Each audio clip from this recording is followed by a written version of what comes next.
I became a sound designer through lots of different channels. So I started working in theatre, and then I got involved working in theatres with crews, and then I sort of moved into live sound, so I did sound mixing.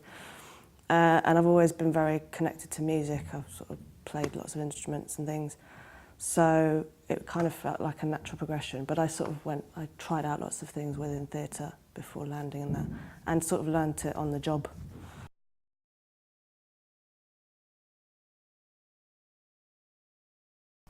I kind of like to work really collaboratively with directors, and that's sort of what I'm used to in the work that or a lot of the work that I've done has been very collaborative. So sort of being with them and in dialogue with them from early on, and in the room with them from early on, so sort of feeding into their process.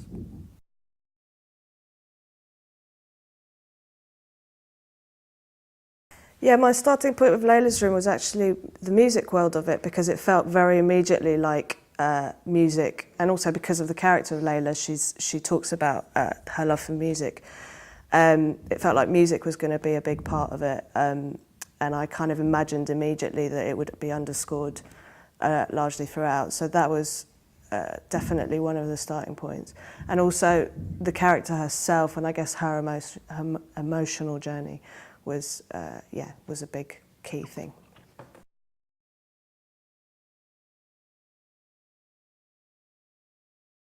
So again, motifs-wise, it sort of became motifs related to particular characters actually. So there was, and also a development through the arc of the piece. It kind of changed the quality of those motifs. But for example, there's a sort of recurring motif for Joe's character, which is also atmospherically also a motif, because he represents a sort of threatening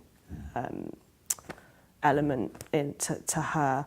And also Monica, the character of Monica, has a sort of a language, a musical language, I suppose, that we come back to. There's a sort of more sound motifs, like the word of the school that comes back. The worlds of the scenes, I suppose, and her locations within the piece.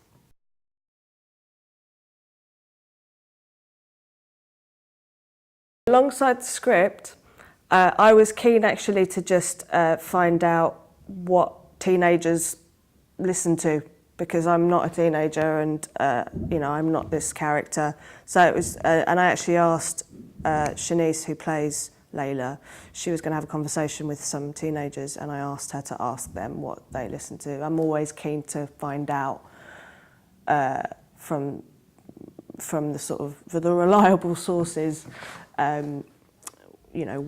what the reality of what they listen to and what they're exposed to is. So that was another thing that I used.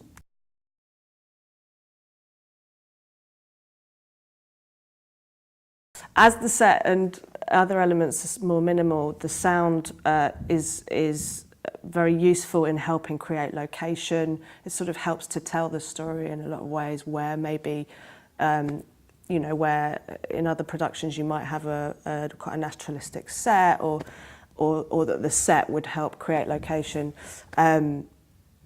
Although this set does have elements of that, it's sort of more abstract, so the sound helps to locate where the characters are in scenes. I think that's probably the main sort of useful thing that the sound's picking up.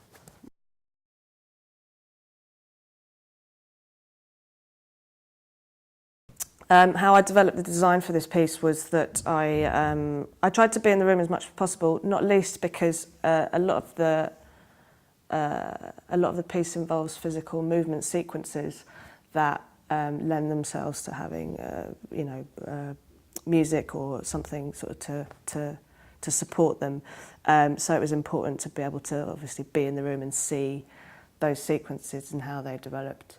And then it's a case of playing with things, I suppose, on the spot in the room with them, but then being able to go away and solidify those ideas, and maybe add layers to them, which I can then bring back into the room and try and see how they worked and interplayed with those. So it's kind of a mixture of definitely being in the room was very useful, but also having the time out of the room to kind of make ideas more concrete and be able to bring them back and test them out.